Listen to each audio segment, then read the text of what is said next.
All right, welcome back from another episode of Carnivore Trades. Today, I'm going to be doing the 2022 recap as well as the 2023 outlook as I have promised. So I'm going to get that to you guys today. But first, I want to say thank you to everybody who has supported the channel, supported me through the service, whether you're a member or not. Just like, comment, subscribe to the channel, doing all that stuff, engaging. Um, it's really fulfilling to me, especially what's more so is when I get messages, I get them all the time about, I'm down on all these positions, or I was in a trading rut, I was losing money. I had a bad financial advisor that wasn't doing anything, and I didn't know what to do. But since I found your channel, since I've subscribed to your service, my trading's turned around completely. Like, you know, I'm breaking even now. I'm consistently profitable now. I'm getting back losses. I'm doing all this stuff. That stuff is really awesome to me, and that's um, obviously one of the main reasons to me why I like doing this. Honestly, just not because I love the business, but it's really fulfilling to me to be able to give back because I was there. I've been there. I know you get. It took me about 3 years or so, a little more than 3 years, to be really consistently profitable. And I know the feeling. You get to these points where it's a long 3 years. Some people might take 4 years, some maybe five, and it's a long time. It feels like it's never going to end. Sometimes you're like, when is this gonna? Am I ever going to get it? When is it? Why do I take one step forward then two steps back? But believe it or not, you're probably closer. If that's what you're thinking, you're probably closer to turning the corner than you think. And I can't tell you what happens. It's just one day it clicks. There's one thing that you'll figure out, one thing that will that's what happened for me, really. I was doing well, but then I was making mistakes as at the same time. But then one day, just like one thing kind of clicked, and it was like, okay, boom. And then it was really just no looking back from there.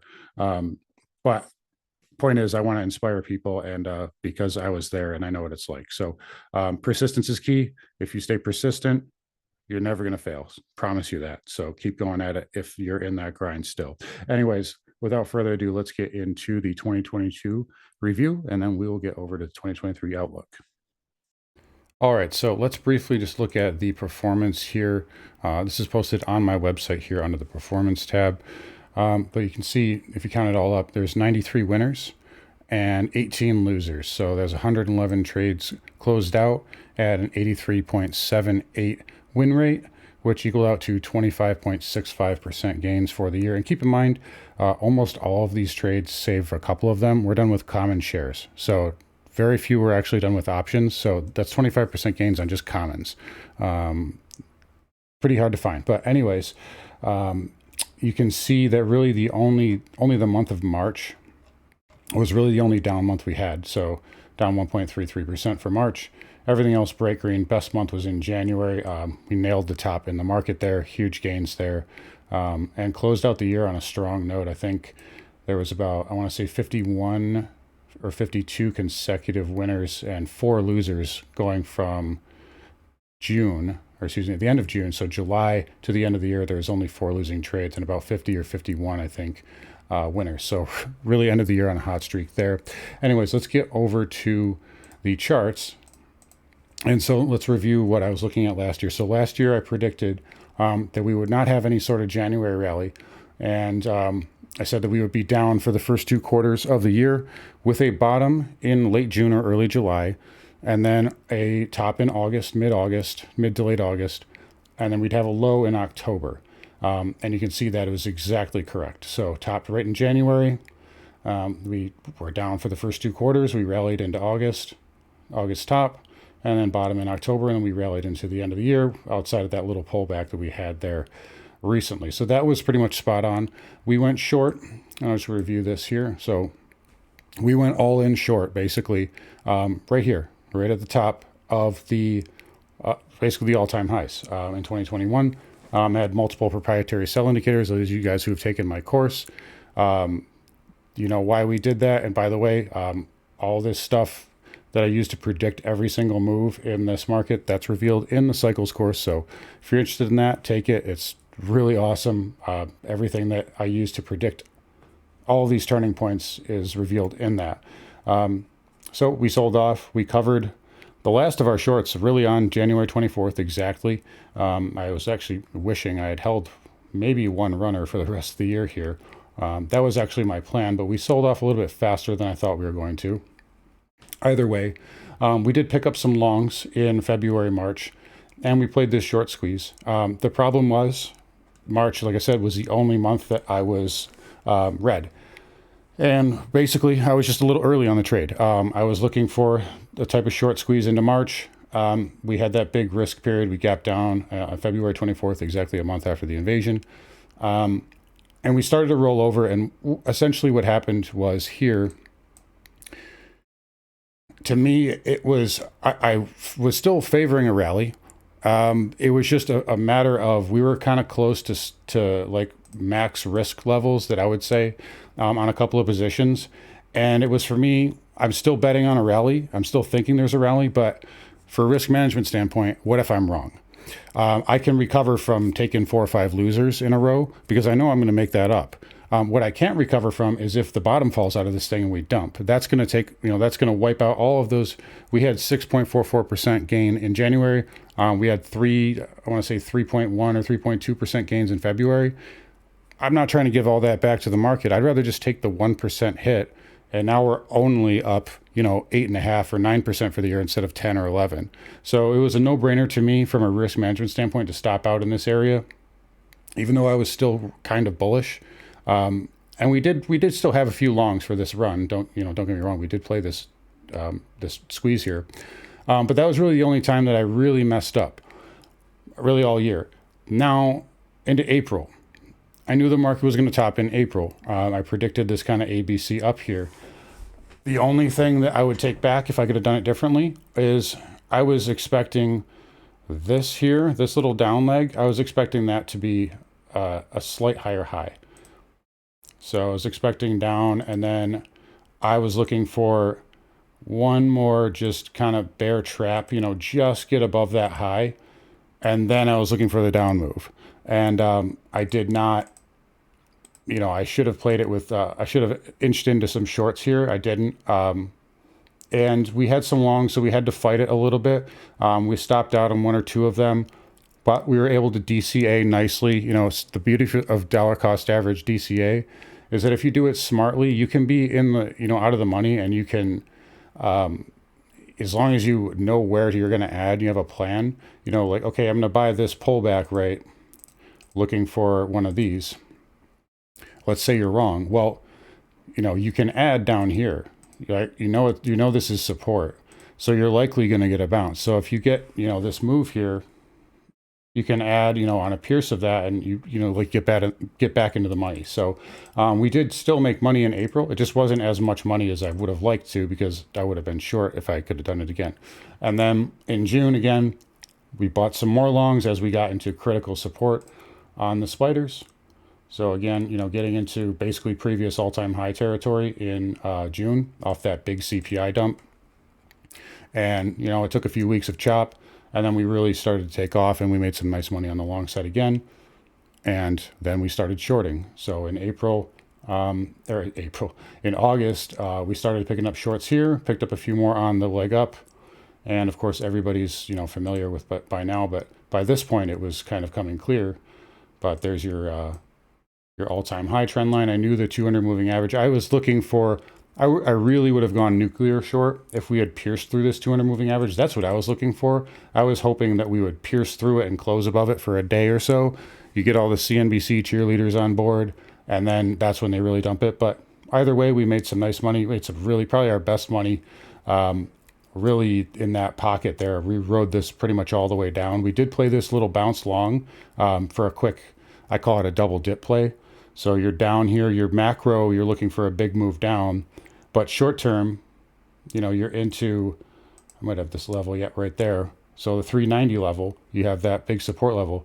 There's going to be a defense of that at least once. So we picked up a couple of longs, just quick longs, and we dumped them right here in front of, I want to say this was, no, that was after Jackson Hole. I think this was CPI. But either way, we dumped them, and we just rode the rest of our shorts down. We got down here into the October CPI, and that was the only other thing that I kind of misjudged. So I was calling for an October bottom. We got one. I thought we were going to go down and test lower prices on this gap. I thought we were going to gap down, and I thought we were going to do kind of a June thing where we just, the bottom falls out. Maybe not that egregious, but I thought maybe we would test 340 and then we would rally up. That did not happen. Obviously, we got that monster reversal, one for the ages, and we still made money on all our shorts there. We just covered.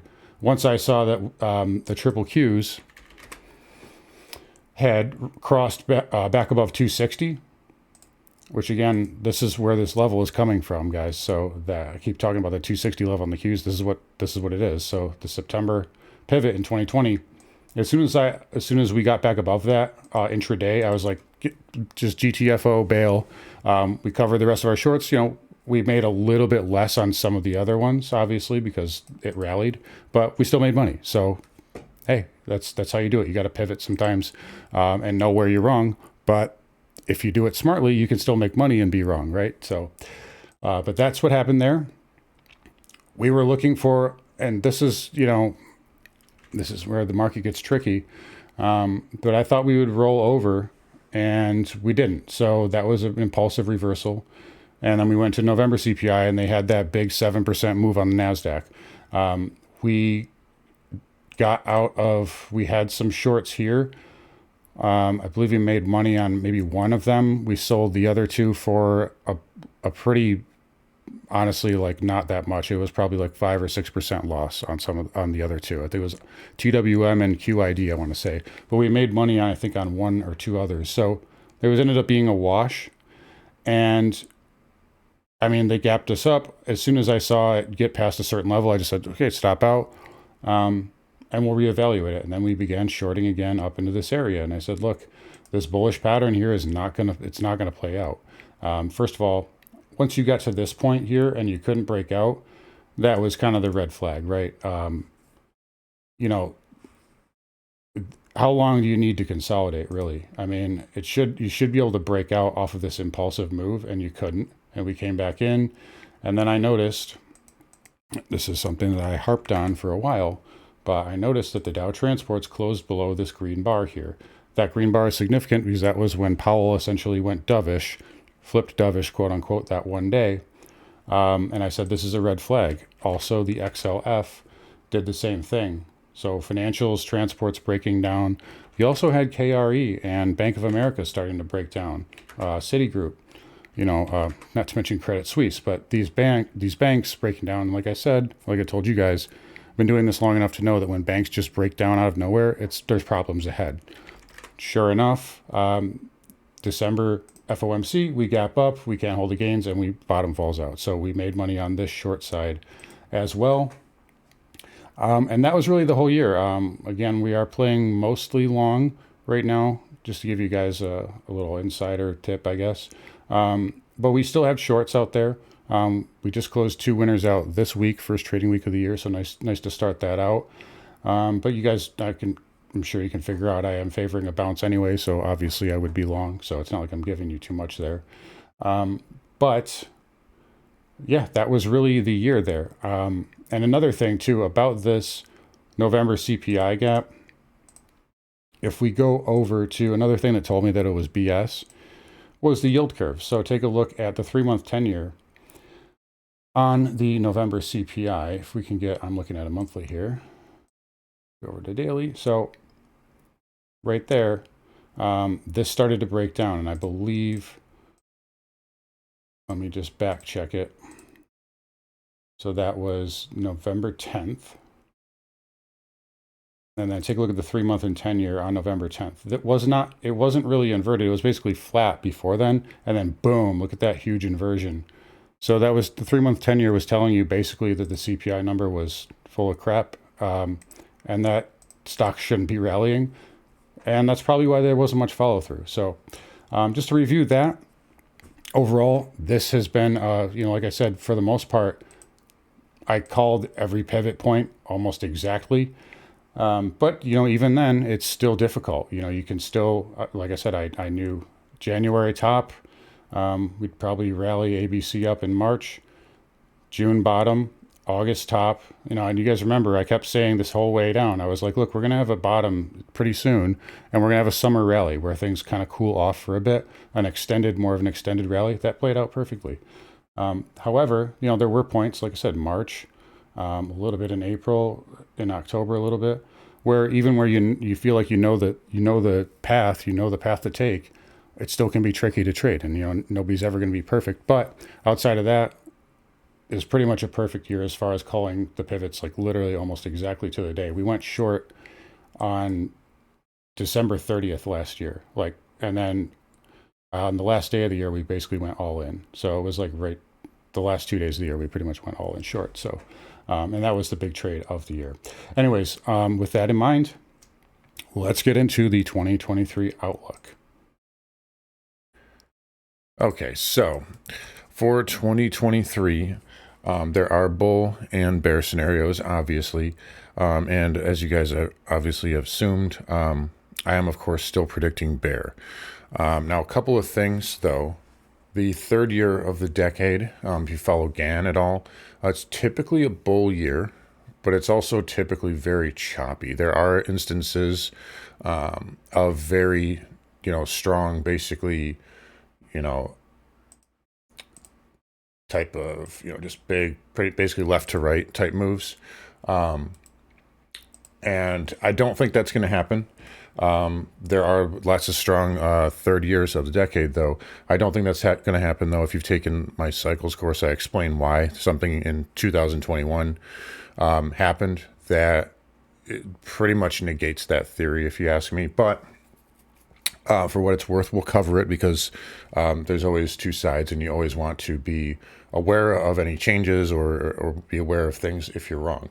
So I told you guys really last couple of weeks, I think we get a bit into January. And let's look at the spiders here with the trend lines on. Just ignore this one. That's just kind of a short-term channel here. But you can see, obviously, anyways, you're going up into resistance here. The 200, we've talked about these levels here on the channel.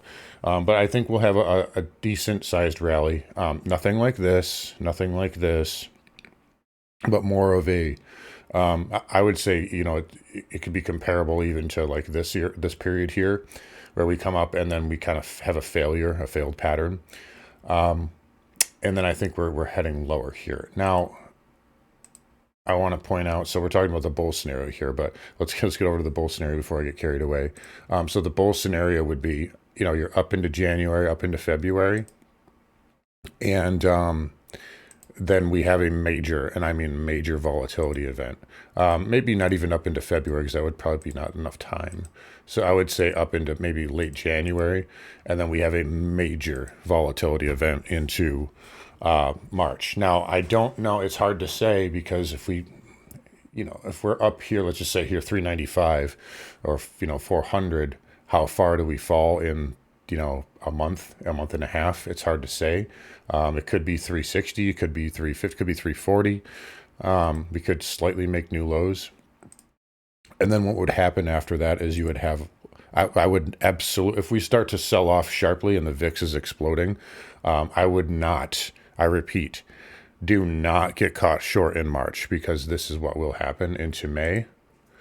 And from there, we'll get likely some good consolidation for a few months. We'll back off quite a bit. And I would assume it would probably stall out right around that 430 area.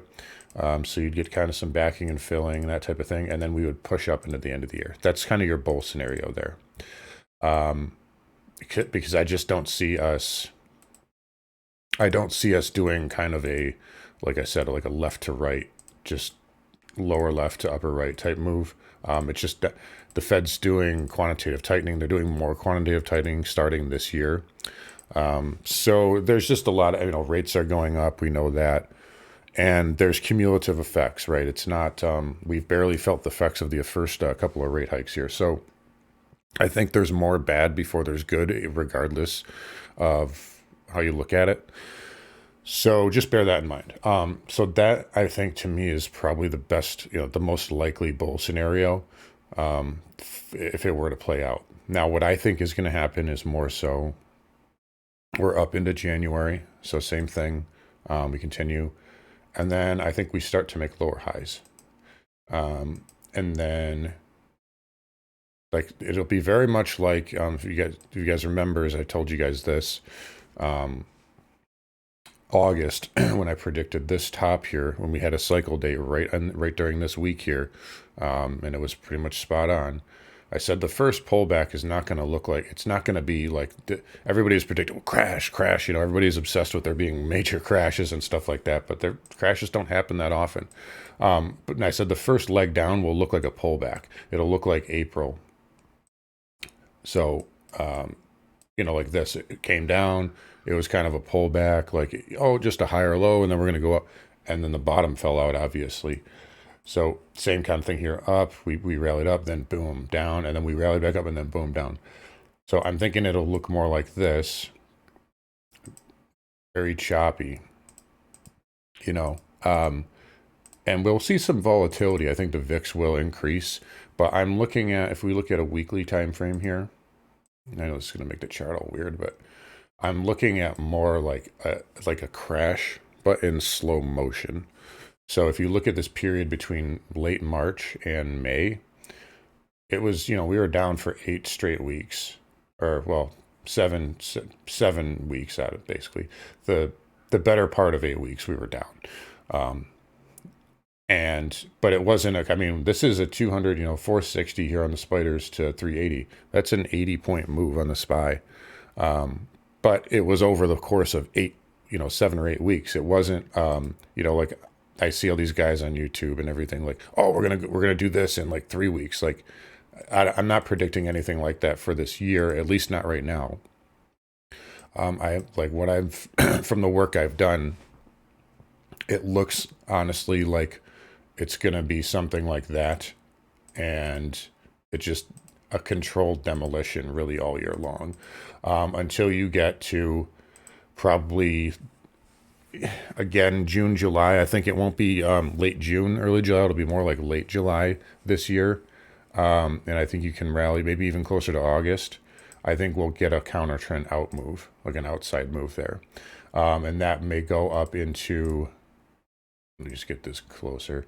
That'll go up into October. Now I'm this.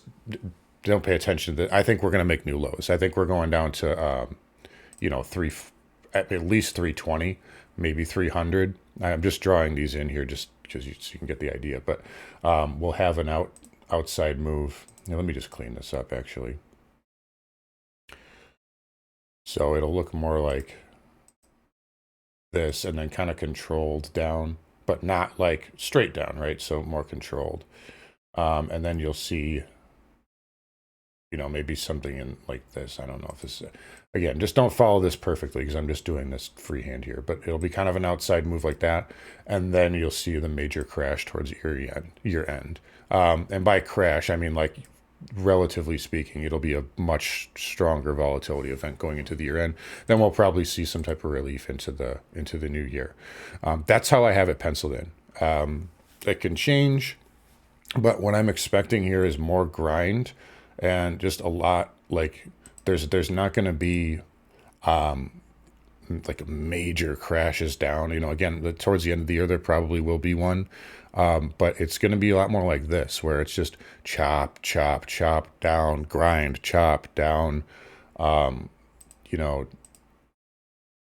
50 moving average resistance, 100 moving average resistance, not as many big outside moves like we had this year. I think the range is going to be tighter, and it's going to be a lot, it'll be tradable though. It's going to be a lot of trading opportunities, but I think this year is going to be much more of a grind lower. So that's really what I have penciled in. So just big bullet points to remember. Top in January, most likely some type of a top and acceleration into February, March. New lows, but no major, like VIX 50 type things. Nothing like that. Except maybe at the end of the year, you might get that after we've already really had the majority of the downside, and after we get that kind of counter trend outside move. So I'm expecting an outside move in like probably late July, maybe August to September, October. So like a 2 month rally. So again, that outside move might look like, so let's just say generally we do this.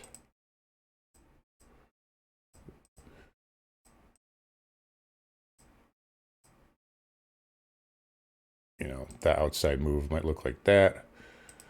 So it takes out a higher high, and then you have a big move down towards the end. Again, don't worry about the actual levels on here. I'm just kind of freehanding it. But I do think we make new lows, at least 320 on the downside, which would take you basically to a 618 on the spiders.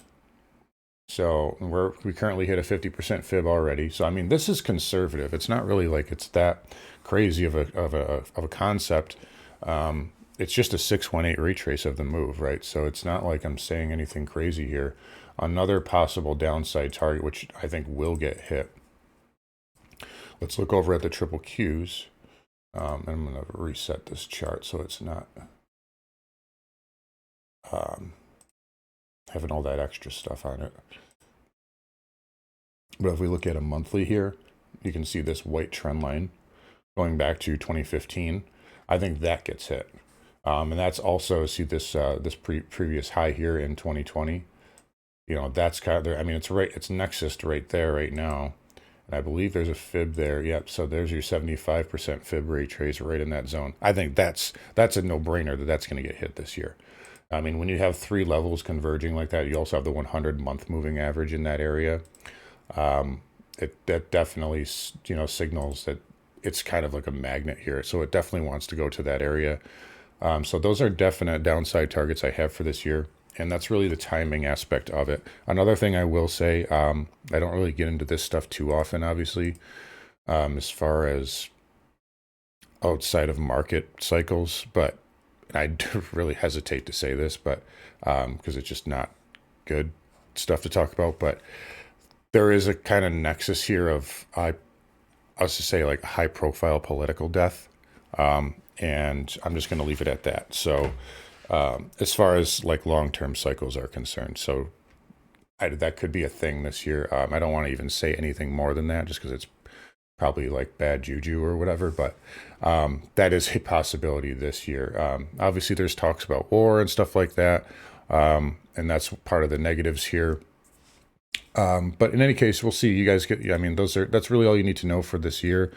I encourage you to check out if you're new to the channel, I encourage you to check out I'll post it in the comments, the cycles video I did in 2021. I think I did it in June, and it basically predicted this sell-off, all this, everything that we had happen this year. So that's a really good video that aged very well, in fact. Something to check out here if you want to look at more long-term cycle stuff going into the new year. But that's my takeaway there. New lows, big takeaway is the new lows, and really a grind, lots of chop. It's going to be, again, just like 2022 was, I said at the beginning of the year, this is going to be a year for pros. Like, you're not going to be able to, if you're new to this, it's going to be very difficult. It's going to be very difficult to trade. So, but it will be volatile, which is good for trading. So if you know what you're doing, you can make a lot of money doing this. But okay, so big takeaways, new lows. Those trend lines, possibly 618 target for the spiders, at least a 7.5 for the triple Qs, and really just a grind lower all year. Outside move late summer, and then into fall, we get a bigger volatility event. So that's what I have penciled in right now. That can always change. The bull case, obviously, is a volatility event sooner, much closer to March, and then a big V-shape consolidation through the summer, and then a push higher. So I do not expect that to happen for many reasons, but always have to look at the other side. You don't want to be dogmatic. Okay, so that was the 2023 outlook, and now we're going to get into why I think there's a really good chance we don't make new highs for the next 5, maybe 10 years, and which I know that's a kind of a bold statement here, but if you look historically, there's lots of evidence as to why that could certainly happen. So again, I encourage you to watch the video. I'm link in the description and the comments. I'll put it at the end screen as well, how bull markets end, because I explain a lot of what goes on what went into me calling the top in that's really the last week of, well, I didn't get into specifics in that video. That was just for members, but why I called the top in 2021, 2022, cyclically. But I'll try to give you a quick rundown here. Basically 2009 to 2022 is 13 years. We've seen 13-year bull markets before. 1974, so that was the end of the bear market, really, and it was more of a consolidation, but it did, it did break down to bear towards the end. 1974 to 1987, 1987 to 2000, so 13 years, right? So 87, 2000, tech bubble, and now 2009 to 2013, so 13-year cycle there. Also the 2000, a kind of a cycle high to cycle high, 2020 or 2000 to 2021. We topped days into 2022, so close enough for government work. Also 87 to 21, that's 34. That's another fib number. So 21, 13, and 34, those are fib numbers there. There's many other things I get into. Again, I get into much more detail in the cycles course, and what I'm about to tell you now, I get into in the cycles course as well. That was given out to members months ago in that recording. The important thing to remember, though, is, so let's just go off of the last 13-year bull run. So 87 to 2000. Okay, so there's your pivot low there. Now I'm going to pull up calculator there. Let's just see for reference. So the low, so let's see, you can see it. Okay, so the low here was 216.46. We'll just say, all right, let's do it exact. 216.46. The high 1552.87. So 1552.87 divided by 2. Let's say 214. 216.46. So 7.17x. So we had 7.17 x returns in that time. Now, I mean, okay, it doesn't even compare to this, right? Because this is the biggest bull expansion in history. I mean, this gets dwarfed by what we've had. We've had QE, easiest monetary policy, biggest tech expansion in history. So it's not even close. But let's just compare it here. So the low 66679 to the high 4818.62. Divided by 66679. And it's not going to even be close to what 87 to 2000 was, obviously, because this is the biggest bull market ever, and we've never seen anything like this in history. Can't repeat.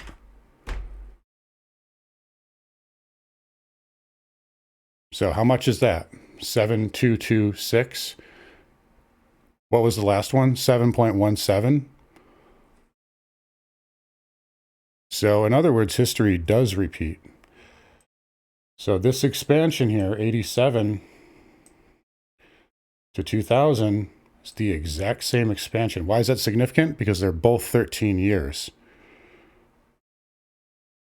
So you have the same exact expansion period here, just repeated once over. Why wouldn't we make new highs for the next decade? Well, let's look at what happened after 2000. We had a 2.5-year bear market, almost 3 years. And then we went up to double top. We pierced double top, but we never held it for more than a week or two, if I'm, excuse me, if I remember correctly. And then we had a crash. And then we didn't make highs again until, I believe it was 2013. So 2013. That's when we actually broke out. So you can make a case that if this expansion period of history repeats, we're looking at the next decade of range bound. So that's why I think there's a very good chance that we won't make new highs for the next, at least 5 years, maybe decade. If you look back at the Dow, there's another period here, very similar, like this decade here in the early 1900s, or the teens here, where you had this big kind of M, and then you had kind of a failed A. Usually you get an MA type reversal where it rolls over right here at the lower high. It failed, and then we went up into the roaring 20s. And then, of course, we had, a 2.5-year, 3-year bear market. We went up here, and then we had the kind of the great double dip, they called it, And then, of course, the war changed everything. You know, we went higher. Well, right now, I mean, it's not that different. We had that big kind of M pattern here. And again, it's a little bit easier to see on the spiders. I just used the Dow there because the Dow goes far enough back. But you got the big M pattern, the M, the A. It, you know, it didn't end up rolling over. It ended up failing, and we went higher. And now, could we be in for a 2 to 3 year bear market? It's certainly possible. So this has happened before. I know it looks dramatic, but that's just how it is. You know, that's how these markets end. They end when everybody thinks it's impossible. I remember in 2021 when I was saying, like, we're not just gonna have a correction in 2022. We're gonna have a bear market. People are like, that's impossible. The Fed has outlawed bear markets. They're gonna do QE forever. This is how it is. And I said, you guys, just things can change. You know, what if things changes? What if Russia invades Ukraine? What if you know, inflation gets out of hand? So that's, you know, people don't believe it until they see it. But that's very telling here. Same exact expansion period, time wise and price wise. So there is a case to be made that we don't see new highs in the markets for a very long time. Anyways, yeah, gonna wrap it up here, guys. Hope you guys enjoyed the video. Come find me on carnivoretrades.com. You guys take care. I will talk to you guys all later.